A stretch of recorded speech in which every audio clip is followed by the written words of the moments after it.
Hey guys, this is Kay from Cold to the Old School. I want to show you my new modem.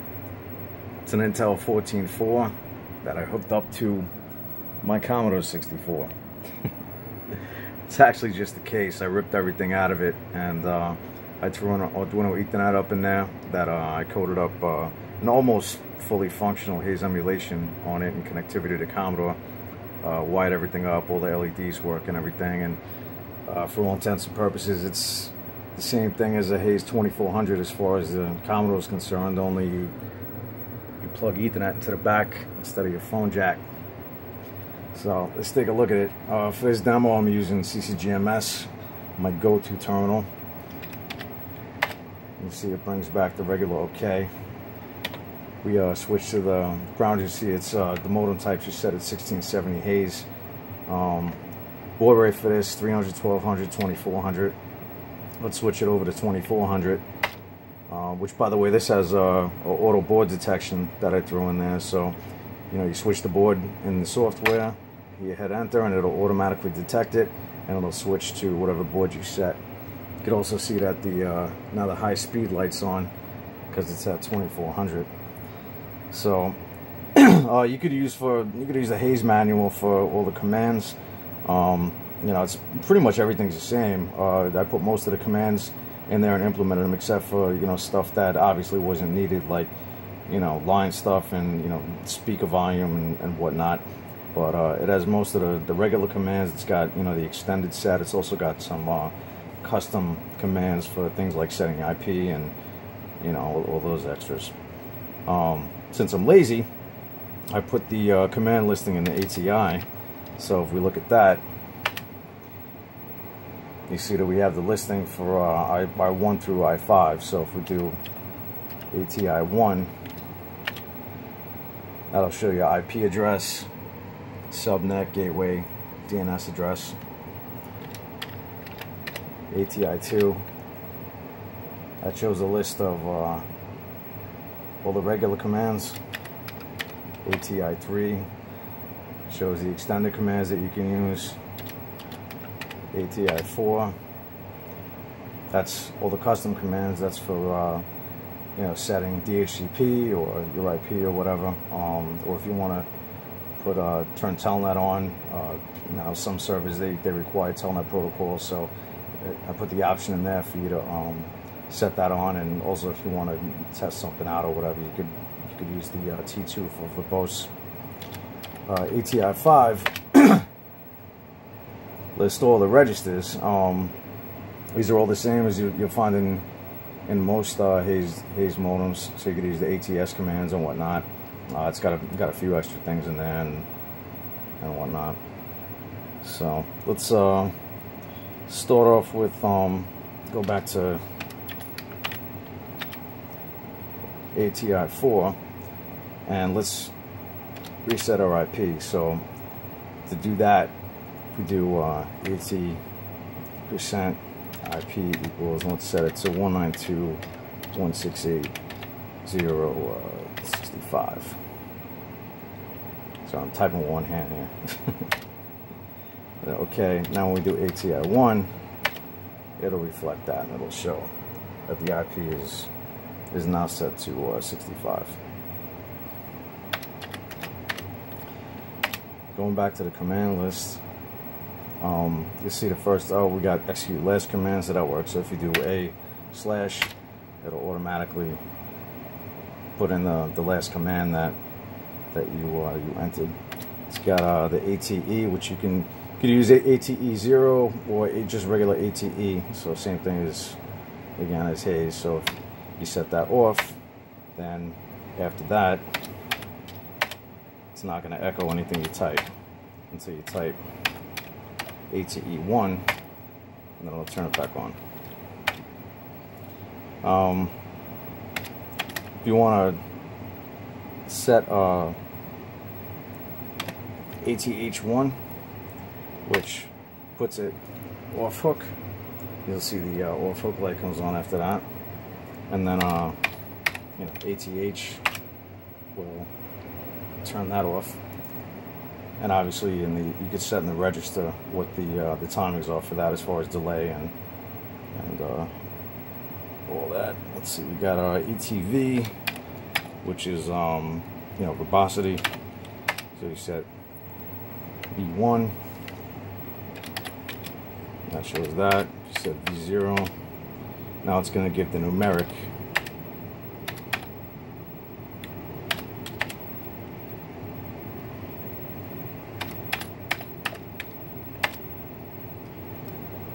V1 sets it back to normal verbosity. ATW, that shows the line speed that you're at. So if you want to switch, say back to, well, say we want to switch to 300.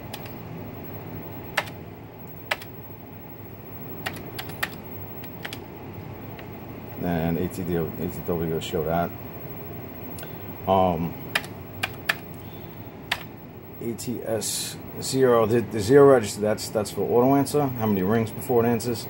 When it's set to 0, that means it's off, but if you wanted to set auto answer to 2 rings, then you'll see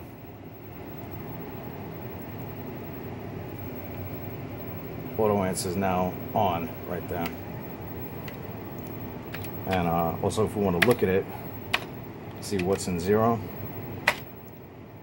it shows 2. Set it back to 0. See, the light turns off, and it's not going to auto answer from that point on. Of course, it's got ATZ, which resets the modem. What else we got? That's pretty much it for the main ones. Let's look at the extended ones. Most of these we'll just kind of like skip through. But it's got the like CO, DO, SO. I mean, most of that's really just like for BBS stuff. As far as keeping on track of that, you could do like AT and C0, which sets DCD always on. So now that that's set, you have your carrier detectors always on, and then and the C1 will have it go back to normal. Just follow the actual carrier, detect the carrier. We got let's see. Oh, we could do like chains. So, for example, if you wanted to do like AT, some initialization strings and whatnot. So we do like CO and DO and SO, you could chain all those commands together, and it'll do that. Set it back.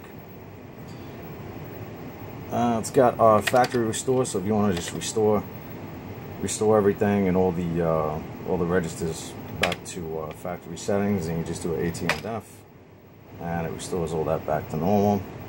It's got test mode, which is the AT and T. That tests the whole modem and shows the pretty light, so you could does an LED test and puts the test light on. And you could set the timing for that in the register, but also you could just do it if you wanted to do AT, NT, and then 1 through 9. So if you did AT&T 1, then that's the fastest setting. If you really wanted to take a look at everything you could do. Well, I'm not going to do 9, it's going to take a while, but let's do 5. And you see it slows down, so you can make sure that everything's working on now. You got the profiles. So if you wanted to write it to a certain profile, for this, so that we could see it, let's set the ATSO back to set it to 2. So we have the auto answer back on, and then so you want to write that profile. So we do the ATNW2. We're going to write that to profile 2, right? And then so now when we reset, you'll see it's just back to its normal initial default profile, but it does have that saved in there. If we want to bring that up after reset, then we can use the ATY, or AT and Y, and then the number of the profile that you want to bring back up next time you reset it. So if we set that to 2, then you'll see if we do an ATZ, when we reset that, it's going to bring profile 2 back up, which you can see by the auto answer is set on that. You could also chain these together, so if you just want to like set and bring it right up, you could do a let's do an ATZ clear. So say that you wanted to do the clear one, you do a AT and Y, say Y1, bring it back to profile 1, and then Z to add the ATZ onto the end, and then when you hit that, it'll automatically set it to go to profile 1 and reset, and then it'll reset after that due to the fact that it can chain. Alright, so let's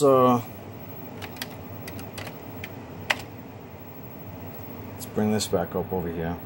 Alright, so we're set at 192.168.0.64 now. That was the original default. So let's see what it looks like when we call into this thing. So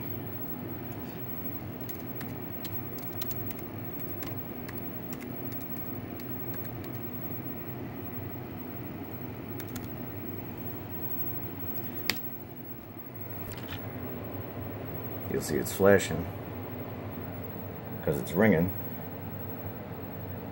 And if we want to answer, then we just do ATA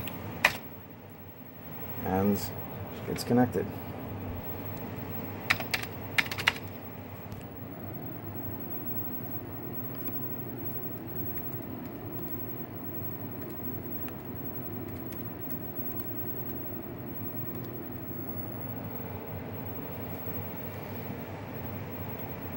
And then, of course, if you want to, well, actually, let's do this. Let's kill the connection from this end, if I can.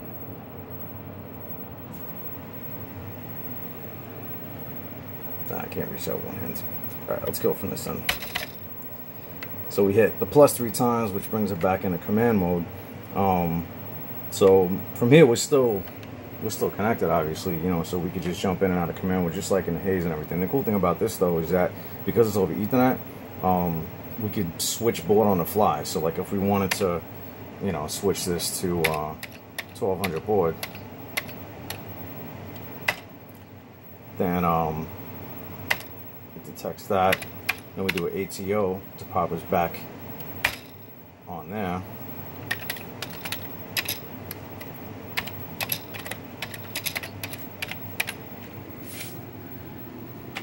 And now we're at 1200 baud. So, and then of course, we want to hit ATH to hang up. Then, see those lights go off. We got the no carrier, and connection's lost over there. So, could also do the ATSO equals 1. So we set the auto answer. So now when we turn it back into this, it'll automatically answer.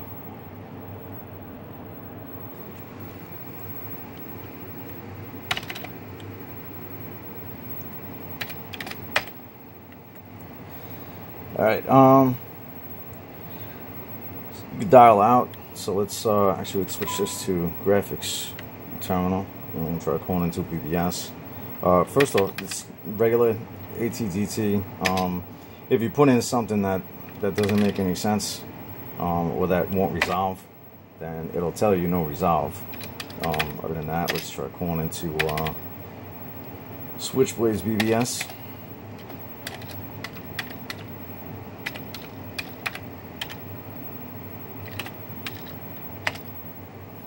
It resolves it, connects to 1200.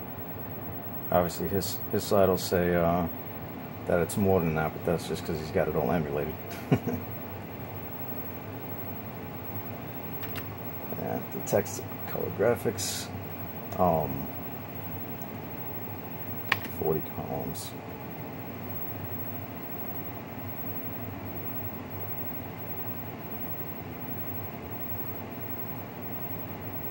Yeah. Good to go. Well, let's hang up and hope we don't crash your system. You shouldn't do this, folks. But I did, because he's my friend. And then also you have, if you if you just keep calling the same thing over and over again, you always have the ATDL, which dials the last, and so that'll just redial that. So let's